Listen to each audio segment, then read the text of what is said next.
Assalamualaikum warahmatullahi wabarakatuh. Selamat pagi, semoga Anda hari ini dalam keadaan sehat walafiat dan tentu saja tetap istiqomah dalam keimanan dan ketakwaan. Amin ya robbal alamin. Pemirsa, saat ini saya sedang berada di Pusdai, Jawa Barat, sedang mengadakan kajian Selasa pagi. Dilaksanakan pada pukul 9 pagi hingga pukul 11 siang oleh Kiai Haji Asep Toto Ghazali. Ini dia liputannya, selamat menyaksikan. Assalamualaikum warahmatullahi wabarakatuh. Alhamdulillah, alhamdulillahilladzi arsala rasulahu bil huda wa dinil haqq liyuzhirahu 'ala ad-dini kulli wa kafa billahi shahida. Asyhadu an la ilaha illallah wa asyhadu anna Muhammadar Rasulullah. Allahumma salli ala sayyidina Muhammad wa ala alihi wa ashabihi ajma'in. Amma ba'd. Qala Allah ta'ala fil Qur'anil Karim, a'udzu billahi minasy syaithanir rajim. Bismillahirrahmanirrahim. Walanabluwannakum bisyai'in minal khawfi wal ju'i wa naqsim minal amwali wal anfusi wath thamarat wa basyiris sabirin alladzina idza asabathum musibah qalu inna lillahi wa inna ilaihi raji'un. Ulaika alaihim salawatu min rabbihim wa rahmah wa ulaika humul muhtadun. Wa qala aidan fakullan akhadna bidhanbihi faminhum man arsalna alaihi hasiba wa minhum man akhadathu as-sayhah wa minhum man khasabna bihil ardh wa minhum man aghraqna wa ma kana Allahu liyazlimahum walakin kanu anfusahum yazlimun. Bapak-bapak, ibu-ibu, jamaah sekalian yang saya hormati dan insya Allah senantiasa mendapatkan rahmat, barokah dan ridha dari Allah Subhanahu wa taala. Alhamdulillah, hari ini kita masih diberikan umur, sehat, sempat, dan kita bisa mengisi waktu kita untuk taqarrub kepada Allah dengan salah satu ikhtiar kita menuntut ilmu. Mudah-mudahan ini merupakan wasilah jalan kita mudah untuk menuju surga. Man salaka tariqan bihi ilman sahalallahu tariqan ilal jannah. Jadi barang siapa yang bergegas berjalan ke sebuah tempat untuk menuntut ilmu, maka Allah akan memudahkan baginya jalan menuju surga. Bapak dan Ibu sekalian, ini tentunya menyambung kejadian-kejadian yang kita saksikan saat ini. Jadi selama bulan kemarin itu musibah itu tidak ada henti-hentinya. Kita sebagai orang yang beriman mesti menangkap ada apa makna dan hikmah di balik musibah ini. Bapak dan Ibu sekalian, kalau kita lihat bahwa pada hakikatnya apapun yang terjadi di muka bumi ini boleh jadi ini adalah akibat ulah tangan manusia. Zaharul fasadu fil barri wal bahri bima kasabat aydin nas. Telah nampak kerusakan di muka bumi baik di daratan maupun di lautan akibat ulah tangan manusia. Begitu juga dalam ayat lain Allah menyatakan kalau ada musibah ini jangan-jangan akibat dosa kita dan oleh kebaikan itu dari Allah. Nah, maka dari itu Bapak dan Ibu, kalau kita cermati memang kejadian-kejadian ini kebanyakan memang ulah tangan manusia. Seperti misalnya kejadian banjir. Ya. Kan dari dulu juga hujan mah hujan, kenapa jadi banjirnya sekarang? Dulu mah enggak kan? Nah ini jangan-jangan ternyata pas diselidiki, oh banyak oknum-oknum tertentu yang suka buang sampah sembarangan, buang sesuatu ke sungai, longsor. Kan dari dulu di Cimanggung teh tanah teh berdiri seperti kenapa longsornya baru kemarin? Nah, jangan-jangan itulah tangan manusia juga. Banyak didirikan rumah-rumah sehingga pohon-pohon ditebang, termasuk juga kerusakan-kerusakan yang lainnya. Nah makanya kalau ada sesuatu yang seperti ini, bagi kita tentu bisa dimaknai ini boleh jadi Bapak dan Ibu, kejadian-kejadian musibah-musibah ini boleh jadi merupakan azab dari Allah. Ya. Sekalipun itu azab bagi orang yang berdosa, tapi tetap rahmat bagi orang yang beriman. Ya. Bahkan dalam sebuah hadis Rasul itu menyatakan, jadi kalau misalnya terjadi di sebuah daerah penyakit yang menular, yang mematikan, maka itu adalah salah satu penyebab nampaknya kemaksiatan. Jadi kadang-kadang yang maksiatnya mungkin si A, tapi si B tetap kena musibahnya. Ya seperti corona sekarang udah hampir 11 bulan. Kalau ini dimaknai merupakan siksa, ya boleh jadi itu akibat orang-orang yang bermaksiat terang-terangan, tapi yang tidak maksiat juga kena kan. Semuanya kena dampak. Sebab umat-umat terdahulu, Bapak dan Ibu, mereka diazab oleh Allah ketika mereka hidup akibat dosa yang dilakukannya. Dan ini fakta, bukan dongeng. Seperti terungkap dalam surah Al-Ankabut ayat 40, Allah menyatakan, a'udzubillahi minasyaitonirrajim, bismillahirrahmanirrahim, fakullan akhadna bidzanbi, maka setiap orang, setiap kaum akan disiksa akibat dosa yang dilakukannya. Faminhum man arsalna alaihi hasiba, maka di antara mereka ada yang kami kirim dengan hujan dari batu kerikil. Wa minhum man akhadhatu sayha, dan di antara mereka ada yang kami kirim dengan suara yang keras yang mengguntur. Wa minhum man khassafna bihil ard, dan di antara mereka ada yang kami benam dengan bumi. Wa minhum man aghraqna, dan di antara mereka ada yang kami tenggelamkan. Dalam ayat itu Allah menyatakan, wa ma kana Allahu liyazlimahum, dan sama sekali Allah tidak zalim kepada mereka, walakin kanu anfusahum yazlimun, tapi justru mereka yang zalim kepada dirinya sendiri. Nah, dalam tafsir Ibnu Katsir, bahwa orang-orang yang diberikan azab oleh Allah ketika mereka masih hidup itu diungkapkan, yang dimaksud mereka itu adalah umat-umat terdahulu. Dan umat-umat terdahulu itu, kalau yang dikirim oleh Allah, paminhum man arsalna alaihi hasiba, maka di antara mereka yang kami kirim hujan dari batu kerikil, wahum qaumul Lut, itu kaum Nabi Lut. Kenapa kaum Nabi Lut? Jadi Bapak dan Ibu, kebiasaan kaum Nabi Lut itu adalah berkumpul di tempat maksiat. Lalu yang kedua, membegal barang orang lain di tengah jalan. Yang ketiga, melakukan penyimpangan seksual. Nabi Lut sudah mengingatkan kepada mereka, wahai kaumku, jangan melakukan itu. Tapi mereka malah menantang, wahai Lut, jika engkau orang yang benar, datangkan azab kepada kami. Allah kirim hujan dari batu kerikil, hancur semua, Bu. Ya bayangin aja tuh, hujan dari batu kerikil, hujan cai, orang sieun, ya nggak? Amun tas hujan, Pak, apalagi rumah kita pada bocor, sudah tua, wah geus gegebegan, wah ngepel ya Maya, wah.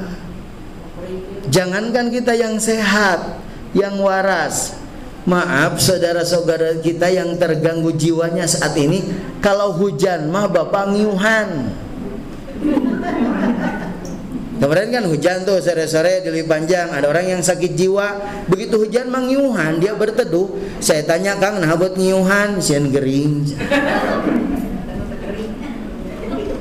Tapi bapak lihat, ibu lihat orang yang sedang mancing itu, hujan gede, Bu, kieu tuh.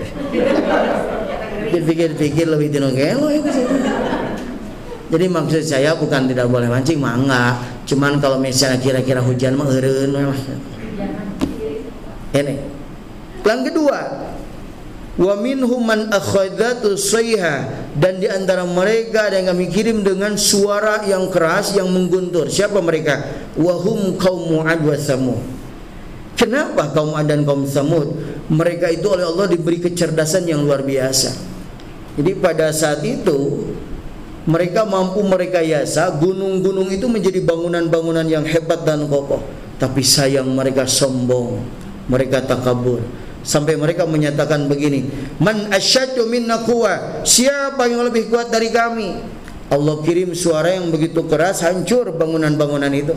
Termasuk kaum 'Ad dan kaum Tsamud, mereka berterbangan minal ardi ila sama, dari bumi ke langit, fayabqa badanan bila ra'sin, begitu ke bumi tinggal badannya saja tanpa kepala. Wa minhum man khasafna bihil ar, dan di antara mereka yang kami benam dengan bumi. Siapa dia? Qarun. Qarun diberi kenikmatan oleh Allah berupa kekayaan yang melimpah, tapi Qarun bakhil, pelit, tidak mau mengeluarkan sebagian hartanya.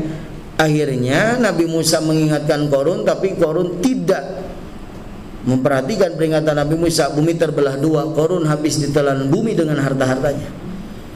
Wa minhum man aghraqna, dan antara mereka yang kami tenggelamkan. Siapa dia? Fir'aun. Wa waziruhu Hamman, dan menterinya yang bernama Hamman, wa jami'u junudihi, dan seluruh bala tentaranya. Dalam ayat itu Allah menyatakan wa ma kana Allahu liyazlimahum, dan sama sekali Allah tidak zalim kepada mereka, walakin kanu anfusahum yazlimun, tapi justru mereka yang zalim kepada dirinya sendiri. Nah, kenapa ini dimaknai boleh jadi musibah-musibah, kejadian-kejadian ini jadi azab bagi orang yang berdosa, karena sudah terjadi pada masa lalu. Nah, sekarang kita perhatikan Bapak Ibu, apa yang dilakukan oleh kaum Nabi Lut, kaum 'Ad, kaum Tsamud, kelakuan Qarun dan Fir'aun. Maaf, ini ada, dan ini dilakukan oleh sebagian anak bangsa kita. Berkumpul di tempat maksiat. Bahkan kita juga sedih kalau melihat kemaksiatan begitu merajalela, bahkan terang-terangan. Bahkan sekarang maaf, ada beberapa oknum yang terkadang memang mereka sengaja memamerkan aurat. Apakah itu di televisi, di media sosial, belum lagi melakukan penyimpangan-penyimpangan yang lainnya. Ya, pokoknya sampai saat ini masih ada orang yang bermaksiat. Dan maaf Bapak dan Ibu, kalau maksiat itu kan lawan dari taat. Jadi boleh jadi rumah kita juga akan menjadi tempat maksiat ketika rumah itu digunakan untuk melakukan sesuatu yang melanggar aturan Allah. Katakan dipakai judi, dipakai pesta narkoba, gitu kan. Jadi bukan hanya tempat tertentu, boleh jadi rumah kita. Atau lebih ekstrim lagi, boleh jadi rumah itu menjadi rumah maksiat ketika waktu subuh semua penghuni rumah tidur, nggak ada yang sholat. Itu teh bukan maksiat gitu. Ya maksiat juga ketika meninggalkan sholat, ya nggak? Jadi orang lain pada sholat, ini tidur semuanya, Pak. Jadi penghuni rumah tersebut semuanya sedang maksiat, sedang tidak taat. Gitu. Iya. Jadi artinya Bapak dan Ibu, jadi maksiat bukan hanya pergi ke suatu tempat, minum-minum, judi dan sebagainya, rumah kita juga. Ya. Makanya maksud saya jangan sampai ada di rumah kita satupun termasuk pembantu kita, siapapun yang ada di bawah tunggangan kita yang melakukan maksiat. Artinya waktu sholat semuanya sholat. Ini masih ada sekarang orang biasa-biasa aja di rumah nggak pada sholat. Ini membegal barang orang lain di tengah jalan masih kita banyak saksikan, baik secara langsung maupun tidak. Bahkan sekarang hati-hati penipuan-penipuan lewat elektronik, lewat media, ya. Ya, modusnya sudah macam-macam, tapi ini jadi pelajaran bagi kita orang sampai begitu. Dengan cara misalnya nelpon, kan, Bapak Ibu ini anak Bapak Ibu kecelakaan atau apalah. Biasa modusnya transfer dan lain sebagainya. Ya.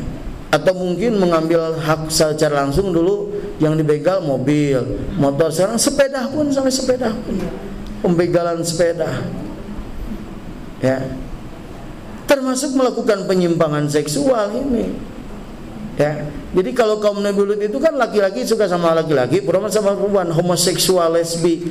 Ini di negara kita terjadi, Bapak Ibu, bahkan mereka menuntut ingin ada undang-undang yang mengatur tentang pernikahan sesama jenis. Bahkan ada organisasinya. Nah, maksud saya, kenapa ini disampaikan? Setidak-tidaknya kita jaga diri kita dan keluarga kita. Ya ayyuhalladzina amanu, orang yang beriman, qu anfusakum wa ahlikum naro. Jaga dirimu dan keluargamu dari api neraka, jangan terlibatlah. Ya. Jadi betul ya, yang namanya pendidikan agama untuk anak-anak kita, untuk keluarga itu sangat penting. Ini untuk membentengi ini semua. Kan udah di hadapan kita tantangan ini. Termasuk kelakuan kaum Ad dan kaum Tsamud. Banyak orang-orang yang cerdas, yang pintar, tapi kecerdasannya bukan untuk kemaslahatan, tapi untuk merusak. Semacam orang yang bikin berita-berita hoak itu sengaja pun nyari duit, bikin berita-berita hoak. Kalau sudah dibaca oleh bapak dan ibu jadi resah dan gelisah kan. Itu efeknya, lihat, banyak orang yang resah akibat baca berita hoak itu. Apalagi yang berkaitan dengan kosmetik. Kemarin di Bekasi terungkap kembali ada pabrik kosmetik ilegal, nggak tahu dari bahan apa, dipakai sama ibu-ibu. Udah banyak ibu-ibu yang pengen beli kosmetik tapi harganya murah meriah, akhirnya tuh bukan tambah gelis, tambah rumuk. Iya nggak Bu? Kan suka ada kan itu ilegal. Itu kena jadi kanker kulit, jadi apa. Yang paling berbahaya lagi adalah membuat barang-barang palsu berupa makanan. Kan terungkap di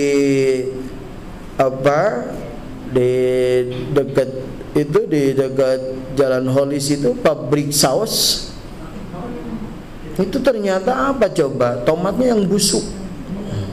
Dan itu dikonsumsi oleh kita. Ada pabrik beras palsu, telur palsu dari plastik dikonsumsi oleh masyarakat.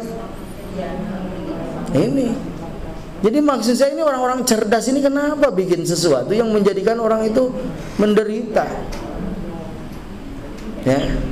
Ya kalau kayak baju kayak gitu malah, kalau yang palsu-palsu, sepatu KW, baju KW tidak terlalu berpengaruh. Ya enggak Bu? Tapi kalau sudah yang namanya makanan, tapi perbuatan memalsukan itu juga tetap salah. Orang-orang cerdas itu. Ini yang jadi masalah adalah efeknya, dampak kepada masyarakat. Bikin kerusakan juga itu. Termasuk kelakuan korun. Jadi banyak orang-orang yang kaya hari ini menjadi korun-korun modern, numpuk-numpuk kekayaan, memamerkan kekayaan, mengekspos kekayaan, tapi dia tidak peduli terhadap lingkungan, terhadap tetangga, terhadap anak yatim, fakir miskin. Terus numpuk-numpuk kekayaan, memamerkan kekayaan. Ya. Ada juga seperti Firaun, mentang-mentang diberi kekuasaan, tidak amanah. Mestinya bansos untuk masyarakat, nggak diambil, urusan sedikit atau cuma 10.000. 10.000 teh sapaket, lamun banyak makan.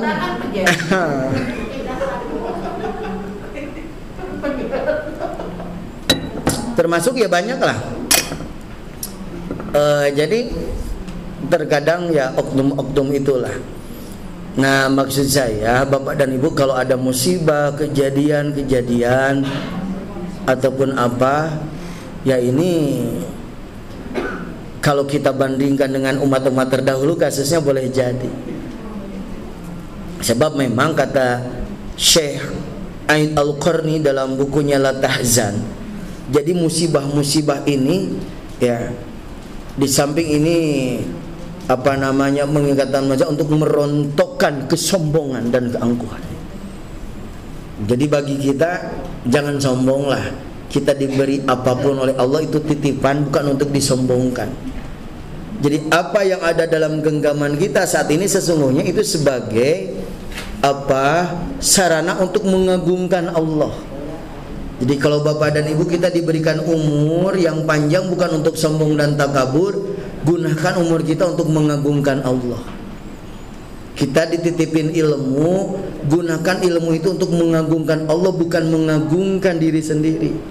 Kita dititipin harta, gunakan harta itu untuk mengagungkan Allah dengan cara mengeluarkan zakat, infak, sedekah, wakaf, kurban, bukan mengagungkan diri olangan. Termasuk kita diberikan anggota tubuh, wajah yang cantik, yang ganteng, bukan untuk mengagungkan diri sendiri, tapi gunakan untuk mengagungkan Allah. Nah, kebanyakan manusia tidak menyadari itu titipan dari Allah, tapi justru dengan kelebihan itu dia mengagungkan dirinya sendiri, seperti umat-umat terdahulu itu. Ya, dengan menyatakan siapa yang lebih kuat dari kami, siapa yang lebih hebat dari kami. Dan banyak hari yang tiba itu gak sadar itu titipan dari Allah. Termasuk ilmu juga titipan dari Allah, sedikit malah, wa ma utitu minal ilmi illa qalila, sedikit yang Allah titipkan ilmu. Sekarang orang merasa paling hebat, batu teh bodoh weh. Termasuk harta asa panggung harna weh. Ya. Nah, ini kesombongan-kesombongan. Makanya dengan adanya musibah merontokkan kesombongan-kesombongan itu. Itu makna yang pertama. Yang kedua, Bapak dan Ibu, makna yang kedua, musibah ini boleh jadi merupakan balasan dari Allah. Ya. Jadi balasan bagi orang-orang yang melakukan kemungkaran. Makanya maaf, jangan berbicara musibah yang besar yang terjadi pada diri kita. Kata Nabi, ibu terpleset, ibu jatuh, ibu katinggang kayu atau katinggang apa, itu boleh jadi adalah balasan dari Allah akan dosa kita. Maka segera istighfar. Ya. Jadi Bapak dan Ibu, apapun yang menimpa diri kita itu, makanya kalau kita sakit atau apa, wah ini jangan-jangan dosa saya, istighfar, ya Allah, astagfirullahaladzim. Kok saya kena ini, kok saya kena ini. Ya, itu Nabi yang menyatakan seperti itu. Ya. Jadi balasan akibat itu. Jadi ya kita tidak tahu kan yang namanya dosa, ya nggak Pak?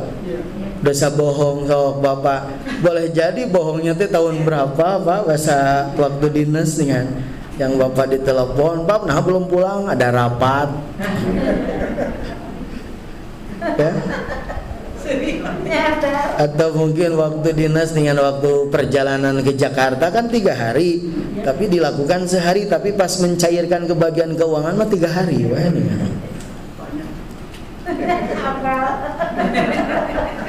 Boleh jadi mungkin dosa ibu yang waktu itu dengan waktu bapak nanya, Mam, acis aya keneh, gus ka mana deui? Padahal aya keneh. Iya. Dikumpulkan Pak Ustaz. Dikumpulkan. Ya itu mah niatnya bagus, tapi caranya salah gitu. Da cenah ieu mah ngabohongkeun keur kebaikannya, kenapa lamun pas suami minjem, gus ka mana deui? Atau mungkin kita kadang-kadang tidak sadar lagi ngobrol-ngobrol begini, padahal lagi ngaji ngomongin orang misalnya. Ya. Ngomongin ustad, beda telat, kemana hula ustad, bis apa jadwalnya itu deh. Atau boleh jadi ketika datang ke resepsi pernikahan dengan, ya, nggak sadar kan kita teh niatnya mau silaturahim jadi ngomongin pengantin, kalau ngomongin makanan. Cece, lihat itu hari yang pengantin laki-lakinya masih muda kan tinggal coba kasep tinggal itu kan hanjakal pengantin awewena tinggal itu siga ada kolo tuh tinggal siga nama randa mudanya cenah di itu. Kalau enggak makanan dah kita apa pingin komen atuh ngelih makanan hanas we di gedung sanggup biaya barang. Bagian ayah sate gaji, we ngabuluntung. Goleng nih herang. Cau petot jeruk hasum. BHK itu. Jadi atau mungkin di mana lah. Nah ini Pak, makanya kita kalau astagfirullahaladzim jangan-jangan. Cuman kadang-kadang kita nggak nyadar. Ya semacam ibu lah. Kan kalau Nabi menyatakan suara ibu ya tidak boleh melebihi kerasnya suara suami. Makanya kita menyaksikan banyak ya istri yang suaranya lebih keras daripada suami. Bicara ibu tidak boleh lebih banyak daripada bicara suami. Tapi kita saksikan banyak ibu-ibu yang bicaranya lebih banyak dari suami. Suami menyampaikan cuma 1 kata, isinya bisa 7 kata. Bab sambal bikinan mama enak nggak? Kata suami nateh pangset mah. Bila geus sakecap pangset, isinya 7 kecap. Oh gitu. Bios anjing mah tong nitah aing. Nah ini. Nah maksud saya itu boleh jadi balasan. Nah apalagi musibah yang besar. Yang ketiga maknanya musibah ini Bapak dan Ibu sebagai kifarat nih. Jadi jangankan musibah yang besar. Ya semacam sekarang corona katakanlah. Terus orang itu sabar menghadapi ini, ada yang kena positif, dia sabar, tabah, itu kan pahalanya sama dengan syahid. Ya. Orang jatuh, orang mungkin sakit sampai dia demam, kalau dia menghadapinya dengan sabar, maka Bapak dan Ibu ini adalah merupakan kifarat, merontokkan dosa-dosa. Nah, ini makanya kita kalau kita maya ada sakit, ada kesulitan, ada apa ya Rob, ampuni dosa-dosa hamba karena ini. Ini jadi kifarat. Ya. Makanya kenapa orang enjoy, kenapa orang bahagia, walaupun bagaimana, karena dia yakin itu menjadi kifarat. Itu jadi kifarat. Dan yang keempat, boleh jadi musibah ini memang ujian bagi orang yang beriman. Tadi dalam Al-Baqarah 155 Allah menyatakan walanabluwannakum bisyai'in, dan pasti kami, di situ wa'nya wawul qasam, sumpah, sungguh kami pasti akan menguji kalian semua dengan sedikit saja minal khauf, dari rasa takut. Ibu ini teh ujian atau rasa takut tidak sieun ya teh. Jawab ya enggak? Sieun ka ditu, sieun ka dieu. Walju lapar. Waduh. Ibu-ibu, bapak-bapak masih bisa ngaji ke Pusdai, saudara-saudara kita yang hari ini banyak yang lapar, Ibu. Bingung mau makan apa, duit nggak ada. Mau minjem sama siapa? Wanaksi minal amwal, kurang harta Pak. Pemasukan nggak ada, atau udah di PHK kerja. Penghasilan nggak ada, sementara makan tiap hari. Bayar listrik anggar, weh. Perkontrakan anggar, apalagi punya cicilan. Tambah istrinya ikut arisan RT, arisan RW, arisan PKK, arisan pengajian, arisan nganterin anak, nganterin cucu, arisan keluarga, arisan alumni SMA, alumni umroh.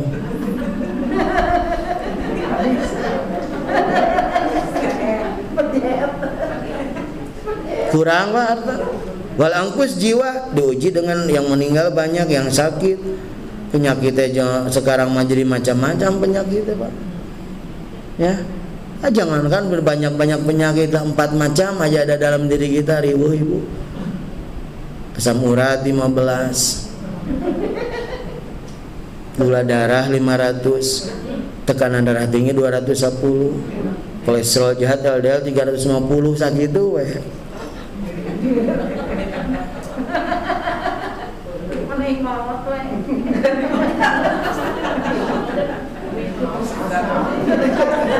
Bapak Ibu, wasamarat, buah-buahan diuji itu. Udah nanam lama-lama dipupuk, pas panen gagal. Atau mungkin kalau misalnya beternak, pas sudah waktunya menghasilkan malah gagal, itu ujian. Tapi Bapak dan Ibu, ujian-ujian itu, kalau kita yakin itu datangnya dari Allah, dan kata Allah wa basyiris sabirin, dan berikanlah kabar gembira bagi mereka yang sabar. Siapa yang sabar itu tadi? Alladzina idza asabatu musibah, yaitu orang apabila terima musibah, kalau mereka menyatakan innalillahi wa inna ilaihi rajiun, tapi tulus. Sesungguhnya kami adalah milik Allah dan sesungguhnya kami akan kepada Allah, nyangagan Gusti tapi mana Gusti. Dari tadi semacam lamun hilang uangnya, dijalikeun di soledad, ungkapkan kalimat istirja itu dengan tulus, Bu. Itu sesungguhnya salah satu indikator orang yang sabar, mengembalikan kepada Allah. Walaupun eta teh kadang-kadangnya sok rada telat orang nyebut innalillahi teh geus kesel kakara. Maka orang yang seperti itu kata Allah balasannya ulaika alaihim, mereka itu akan mendapatkan sholawat. Sholawat itu kebaikan min rabbihim, dari Tuhan mereka. Wa rahmah, dan mereka akan mendapatkan rahmat kasih sayang. Wa ulaika humul muhtadun, dan mereka akan mendapatkan petunjuk. Makanya ketika kita menyikapi musibah ini dengan kesabaran, dengan ketulusan, dengan keikhlasan, boleh jadi kebaikan bertambah, rahmat Allah juga melimpah, dan yang tidak kalah pentingnya adalah hidayah, petunjuk. Bahkan kalau kata Syekh Aid Al-Qarni itu ya, jadi begitu kita dapat musibah itu, dapat petunjuk, doa-doa itu tertumpahkan semuanya. Tapi lawan kita lagi perih ya, lagi nyeri ya punya, nyeri teh. Kita lawan ngadoakan bertahajud, nyebut Gusti nage kuat ka panjang mad wajib mutasil kali genep. Gusti.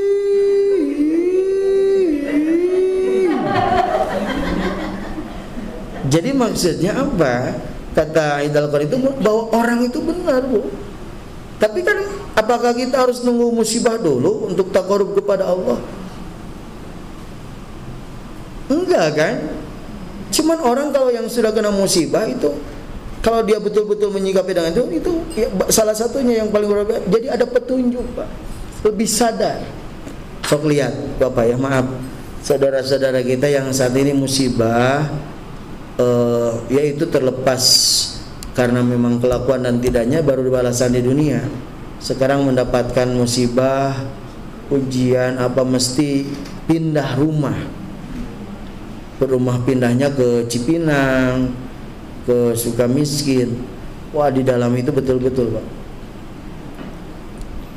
Tapi ada hikmah, ada yang mungkin ketika waktu dinas tidak sempat membaca Al-Quran, ketika di dalam bisa 1 juz 1 hari, bisa hatam sebulan sekali. Nah ini jadi di balik musibah itu ada hikmah, jadi kebaikan bagi dia. Ya.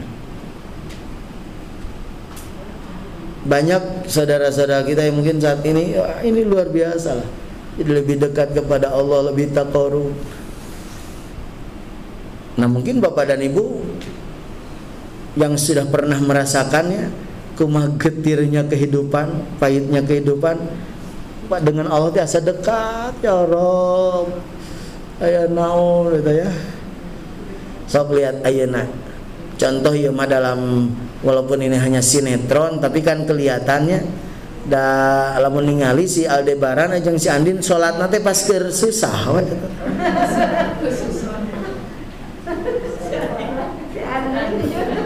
Jadi maksudnya apa? Orang kalau lagi sulit, memang lagi perih begitu Pak. Ya semacam banyak, mungkin Bapak suka ngobrol dengan teman-teman dulu, ya. Kalau dulu mah kan ada istilah kalau jabatan teh ada tempat basah, tempat kering. Kalau sekarang malah sama aja. Tapi eta teh Pak perih mau dipindahkeun teh Pak. Ada perasaan itu. Ya. Nah itu, tapi kalau disikapi dengan sabar, dengan tulus, dengan ikhlasan, dia kan kebaikan. Nah, ada apa ini? Jangan-jangan kebaikan. Kasih sayang dari Allah bertambah. Ya. Termasuk apa? Petunjuk ini, petunjuk lebih dekat dengan Allah. Dia berdoa lebih khusyuk, taqarrub lebih mantap dia. Ya, ibadahnya lebih meningkat. Nah ini. Nah, itu di antara makna musibah bagi kita. Ya, jadi bisa jadi itu azab, itu juga merupakan balasan atau juga kifarat atau boleh jadi itu ujian.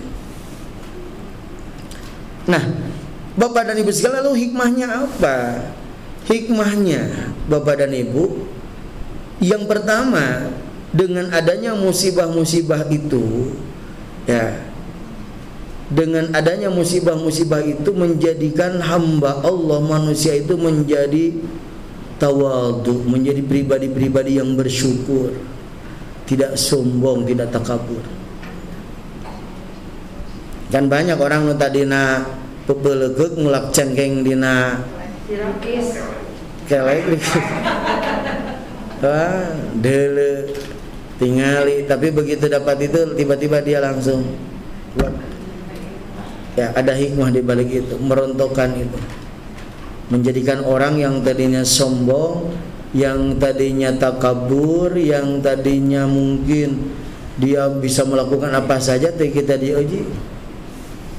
Nyatu Ibu, begitu rumah jadi, mangari ngabangun teh 5 tahun, rumah teh wah mewah bingit lah, tiba-tiba gempa, hancur dalam beberapa menit. Aduh, leles deh Pak. Ya. Jadi si gabuk menang. Nah, ya, kalau terjadi sama diri kita, makanya kita mau punya senjata tadi teh innalillahi wa inna ilaihi raji'un. Kembalikan itu pada tadi lagi nggak punya. Kalau begitu mah ya, kalau enggak gitu Bu stres Bu, ya. Jadi apa yang sudah keluar ya udah ikhlaskan aja. Mungkin bukan rezeki kita, udah we. Dalam di pikiran teh sok kesel eta teh. Ya, makanya akhirnya kita jadi pelajaran, jadi lebih hati-hati. Seperti ada orang minjem uang ke kita gitu nya. Hari pas nginjumna siga anu ieu teh nya, hari pas ayeuna can mayar-mayar ditagih sok ngambek. Saya eta teh, tak ikhlaskeun we. Tak akhirnya sekarang mah kalau ada yang minjem-minjem enggak ada. Ya. Ini atau mungkin apalah. Nah, jadi tapi menjadikan orang oh iya, ini sadar bahwa ini adalah kekuasaan Allah. Jadi manusia itu tidak terbatas lah. Ya. Yang kedua, hikmah yang kedua, Bapak dan Ibu, dengan adanya musibah ini menjadikan orang-orang sabar. Dan sigana teh lamun teu aya musibah mah moal sabar. Ya. Tapi dengan adanya ini sekarang ya sabar juga, ya udah 11 bulan atau Ibu. Udah harus sabar gimana? Jangan berbicara yang lain lah, bisi salahnya Ustadz we ayeuna. Ibu 11 bulan yo teh dari bulan Maret, April, Mei, Juni, Juli, Agustus, September, Oktober, November, Desember, Januari, ayeuna geus Februari. Ya.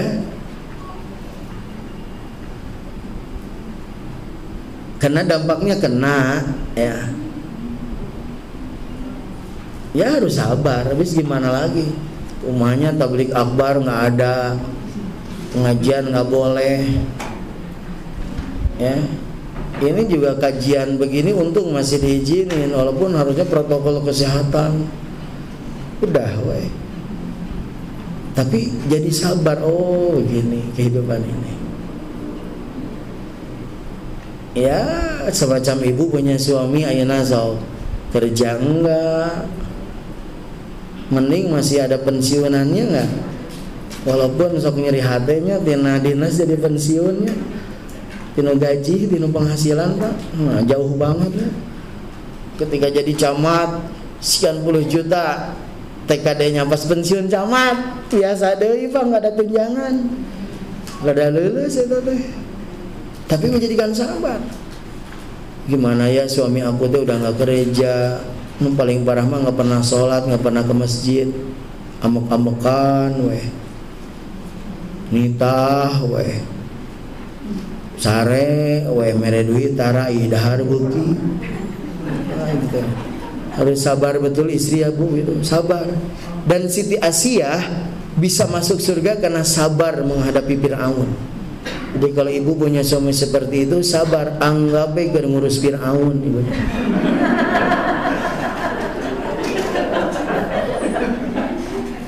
Betul Pak, jadi sabar. Ya ini kita diuji dengan sakit aja, aduh Pak, mesti sabar benar. Ya aduh ya, ketika sakit harus sabar. Ini nggak boleh, itu nggak boleh makan ini, nggak boleh itu.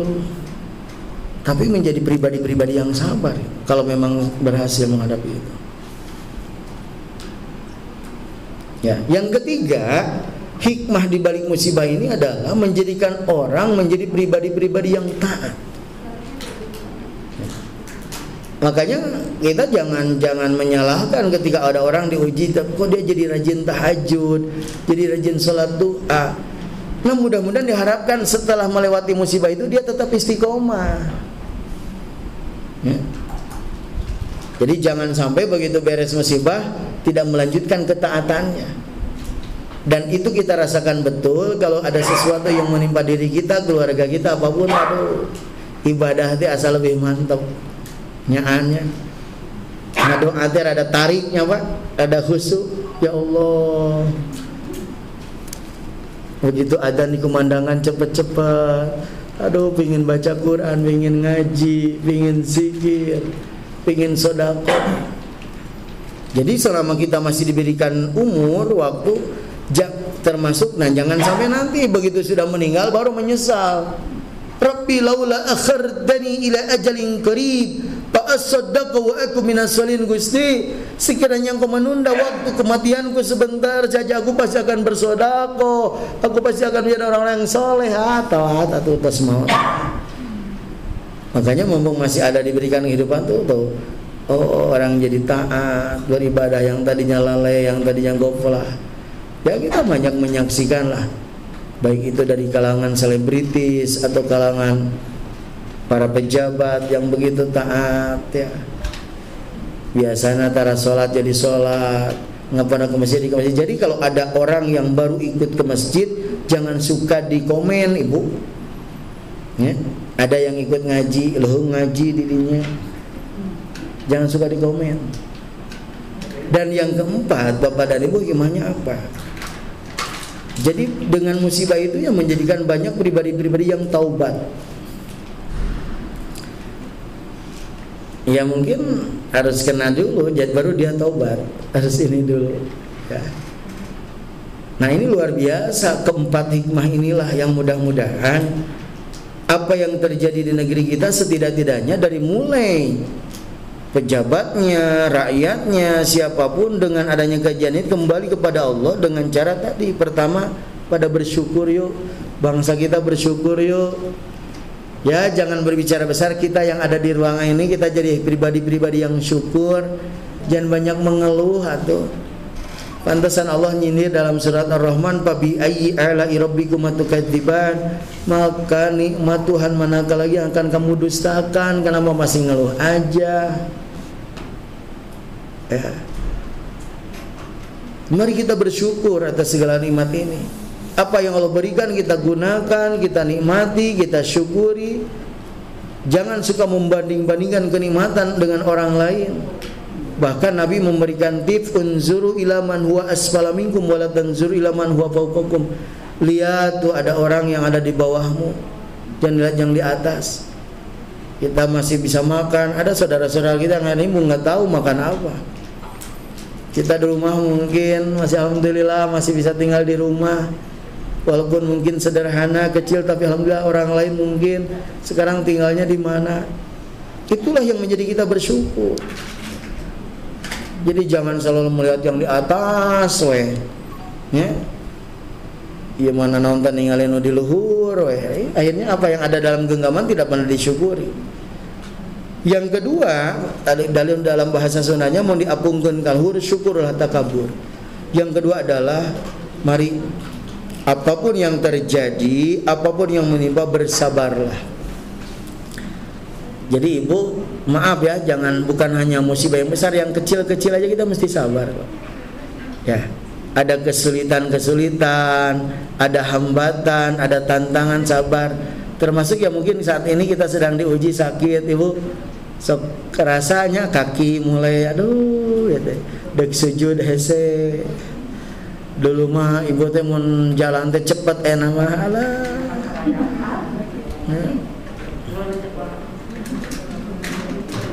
sabar gitu Pak. Ya termasuk kita juga Pak, ketika berkurang penghasilan itu yang saya rasakan mesti sabar betul. Aduh kurang tapi ada orang tega disabar gitu ya. Terus kalau mikir-mikir yang lalu itu akan sulit. Yang ketiga Bapak dan Ibu, apapun yang diperintahkan Allah taatlah. Jadi jangan banyak komen, jangan ada sekarang kok suka ada statement ataupun ungkapan-ungkapan yang bikin orang itu jadi bingung. Ya. Semacam sekarang ada ungkapan berjilbab itu bukan perintah Allah. Nah, sok jadi ngabingung tuh. Apa yang Allah perintahkan, apa yang Rasulullah ajarkan, taatlah. Jadi jangan banyak cerita, misalnya kenapa sih disuruh sholat? Udah sholat aja, saum aja, zakat aja, pasti ada hikmah di balik itu. Taat, jadi pribadi yang taat gimana sih? Termasuk maaf, ada di samping kita taat kepada Allah, taat kepada aturan-aturan yang ada. Jadi hakikatnya itu adalah untuk kemaslahatan. Jadi gini contoh, Bapak, kenapa sih kalau motor harus pakai helm? Ada ulah nyebut ya dari malain aturan agama tuh gitu Pak. Jadi ini aturan agama supaya selamat, supaya apa? Ya, semacam misalnya sekarang lah tuh kudu pakai masker dan aturan agama. Ini aturan agama masuknya. Supaya apa? Kita menghindar, mencegah. Ya enggak? Jadi orang makanya kalau dalam tanbih itu Abah Sepuh dalam tanbih menyatakan ulah carikeun agama jeung negara. Jadi maksudnya kudu menjadi pribadi yang taat aturan. Contoh misalnya sekarang kalau misalnya kita parkir mobil di situ sudah ada dilarang parkir. Udah jangan. Sok ayeuna lampu merah kalau dilabrak gimana? Wah, udah berem kan yang dege hejo ge bae lah. Lain aturan Allah ieu mah, aturan manusia. Ada orang yang semacam itu. Mari kita taat. Ya. Ibu-ibu taat pada aturan. Ya kalau misalnya di situ ada ungkapan dilarang apa ada, ya udah kita ikutin aja.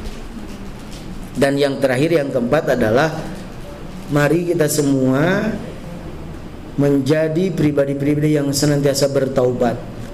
Jangan pernah berhenti.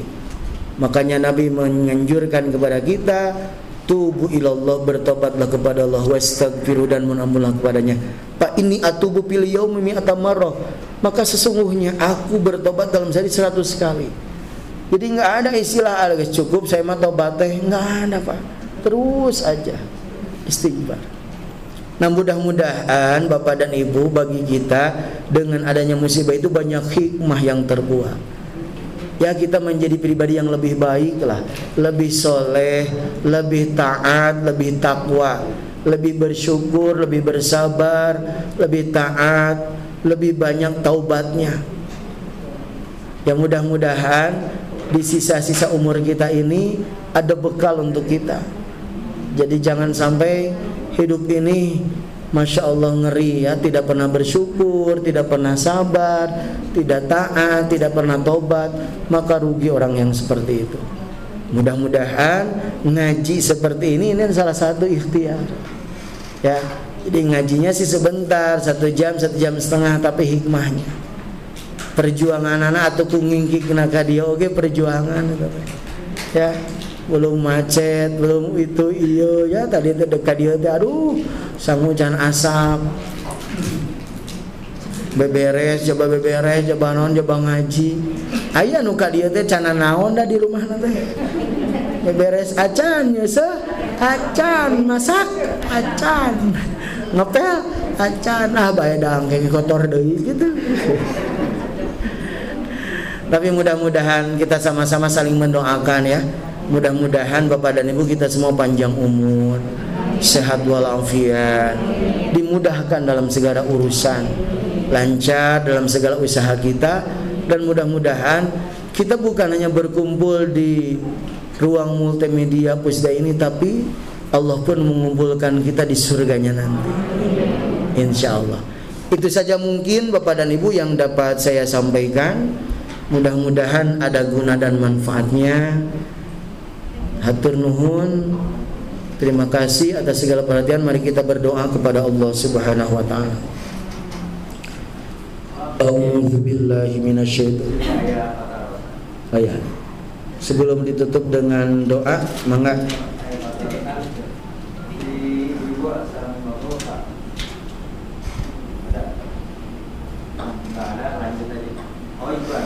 ya, mangga Bu Siti. Assalamualaikum warahmatullahi wabarakatuh. Assalamualaikum. Seiring dengan tadi yang Bapak Ustaz katakan bahwa kembali urusan hutang seperti yang Selasa kemarin, kita manusia memang harus bermanfaat untuk orang lain. Terus ada kata-kata bahwa ya memang kita harus bermanfaat untuk orang lain. Salah satunya misalnya kita bisa meminjamkan uang kepada orang lain. Tapi intinya ada kata-kata seperti ini bahwa dimanfaatkan teh nggak enak gitu. Termasuk seperti itu. Ketika ditagih walaupun orang itu tidak marah, tapi malah tadi tukang cari apa dan sebagainya alasan dan sebagainya. Nah mungkin ketika itu diuji keikhlasan kita untuk yang tadi Ustaz bilang bahwa kita mengikhlaskan. Apakah mengikhlaskan itu perlu di hadapan orangnya atau hanya kita saja yang mengatakan itu? Kalau memang itu akan berpahala buat kita. Dan ujung-ujungnya akhirnya kan kesimpulannya bahwa udah mau minjem deui, itu mau nyere deui gitu dari situ. Itu mungkin akhir dari kesimpulan yang kurang baik mungkin ya. Tapi intinya bahwa menolong seseorang ketika seseorang itu minta kan sangat berarti sekali dibanding dengan kita memberi mereka tanpa mereka minta atau mereka mau. Nah mungkin itu yang ingin penjelasan bahwa keikhlasan kita di mana dan kita dimanfaatin orang itu harus ikhlas atau harus bagaimana? Makasih Pak. Ya. Khairun nas anfa'uhum linnas. Bapak dan Ibu, berkaitan dari itu jadi begini ya. Jadi memang kita itu harus membantu, menolong sesama. Dan ketika kita menolong sesama, Allah akan menolong kita. Tapi di sisi lain ada sisi-sisi manusiawi yang harus menjadi pembelajaran bagi kita. Jadi kalau misalnya kita tidak tahu, ya udah kita ikhlasan. Tapi kalau kita setelah tahu, ya kita tidak menolong lagi dia. Misalnya contoh, ibu teh dipinjam uang sama seseorang. Pas nu pertama, ternyata dia teh jalir janji, nggak bayar, nggak apa. Nah setelah itu kita tidak mau membantu lagi. Itu sebetulnya hak ibu tidak mau membantu karena sudah tahu akibat dari orang itu. Nah, tadi yang ditanyakan urusan keikhlasan. Ikhlas itu nggak mesti di hadapan orang. Yang penting kita sudah mengikhlaskan juga. Allah yang maha tahu. Nah, inilah sulitnya mengukur keikhlasan itu, hanya kita dan Allah yang tahu. Ya. Jadi nggak bisa semacam gini Kak Ustadz sing ikhlas we nya ngawurupan teh. Ya Ustadz kan merenya udah we. Jadi tapi ikhlas itu bukan berarti dimanfaatkan. Lah tinggal ya Ustadz dia mau bager lah ansop we sinang ngawurukan itu tuluy isu sampai ke sore. Tapi itu menjadikan dia menjadi yang tidak ikhlas gara-gara kelakuan kita. Jadi Bu Siti, ketika kita misalnya tahu kalau kita membantu, ya membantu aja. Dan setelah itu akhirnya ujung-ujung kita jadi tidak membantu, ya itu mah kan masih banyak orang yang bisa dibantu yang betul-betul. Sebab di situ sesungguhnya kita menolong gitu ya. Kan ada kata Nabi, unsur ahuka zoliman au mazluman, tolonglah saudaramu yang zolim dan yang dizolimi. Ya Rasulullah, kalau orang yang yang dizolimi, pasti saya akan menolongnya. Tapi bagaimana cara menolong orang yang zolim? Tamnahu, mencegahnya. Ketika kita tidak memberikan pinjaman kepada orang yang tidak amanah, itu sesungguhnya kita sedang menolong dia supaya dia tidak berbuat zolim. Mending lamun minjem nanti ka urang hungkul kasasaha. Jadi akhirnya nggak bayar. Termasuk ibu mungkin ada kabar, ada berita, kadenya lamun si eta minjem ke ulah dibere ka abdi kitu mayar. Setidak-tidaknya itu informasi. Kita teh bukan berarti tidak menolong dia, justru menolong dia supaya tidak berbuat zolim. Ya. Kecuali kalau memang kita tahu betul itu orang butuh pertolongan yang betul baru. Tapi kalau sudah jadi profesi mah Ibu, maaf ya, jadi dalam itu mah mau keluarga, mau teman, mau sahabat, kalau ada karakter-karakter yang buruk, bukan kita memfasilitasi dia. Karena jangan-jangan karena fasilitas dari kita, walau dikasih, tapi dia buat zalim terus. Itu tamno mencegahnya. Nah itu. Nah urusan nanti kalau begitu dia jadi gimana tuh? Itu mah akibat tadi tuh ya. Kalau misalnya dia mendapatkan kesulitan atau apa, akibat perbuatannya, tabungannya tidak amanah, jadi batur teh hese nginjem teh gitu kan. Ya semacam di mana-mana itu hukum kausalitas terjadi. Jadi ibu-ibu jangan merasa resah ketika misalnya aduh kumanya saya dosa ternyata minjemkeun ka si eta tapi da usah lamun diberi injum dia teh ngaron jadi rudet teh. Ya udah, nggak apa-apa. Nah itu mah kita juga memberikan pembelajaran kepada dia, ya, karena dianya tidak amanah. Itu dan yang terakhir urusan ikhlas itu urusan kita dengan Allah. Jadi tidak bisa diukur katingalina si eta ikhlas nggak tahu kita ya. Semacam kehusuan sholat nggak bisa apa diomong-omong. Abi mah namanya mending khusyuk teh sholat. Rumah itu ibu udah sampai ke ayam motor ngaliwat ke teka dengi. Ya. Nah, itu kan nggak bisa kayak begitu gitu. Itu mah urusan dia dengan Allah. Begitu ya, begitu ya. Jadi tetap kita menjadi pribadi yang bermanfaat, tapi kita tetap juga ya nggak juga membiarkan orang berbuat zalim dengan terus menerus. Oke, Bapak dan Ibu, itu saja mungkin. Mari kita berdoa kepada Allah Subhanahu wa taala. A'udzubillahi minasyaitonirrajim. Bismillahirrahmanirrahim. Allahumma shalli ala sayyidina Muhammad wa ala sayyidina Muhammad. Wa sallim wa radhiyallahu tabaraka wa ta'ala li sahabati Rasulillah ajmain amin ya rabbal alamin. Hamdan yuwafi ni'amahu wa yukafi'u mazidah ya rabbana lakal hamdu kama yanbaghi li jalali wajhikal karim wa li 'azimi sultanik. Allahumma salli ala sayyidina Muhammad wa sayyidina Muhammad. Allahumma a'inna ala dzikrika wa syukrika wa husni ibadatik. Allahumma ighfir lana wa liwalidina warhamhuma kama rabbayana shighara. Rabbana hab lana min azwajina wa dhurriyyatina qurrata a'yun waj'alna lil muttaqina imama. Rabbana hab lana minas salihin. Rabbana hab lana hukman wa alhiqna bis salihin. Rabbana zalamna anfusana wa illam taghfir lana wa tarhamna lanakunanna minal khasirin. Rabbana atina min ladunka rahmah wa hayyi lana min amrina rasyada. Rabbana atina fid dunya hasanah wa fil akhirati hasanah wa qina adzabannar. Subhana rabbika rabbil izzati amma yasifun wa salamun alal mursalin walhamdulillahi rabbil alamin. Al-Fatihah.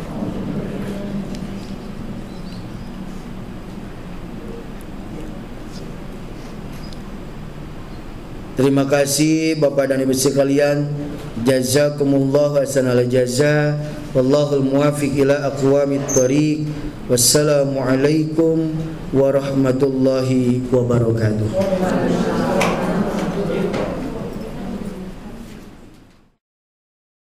Dari kawasan Pusdai, Jawa Barat, saya Siti Aisyah dan kru yang bertugas Anggita Fitriani, Nopa Sapitri, Wida Aprianti, dan Yuliani melaporkan untuk Anda. Semoga bermanfaat. Assalamualaikum warahmatullahi wabarakatuh.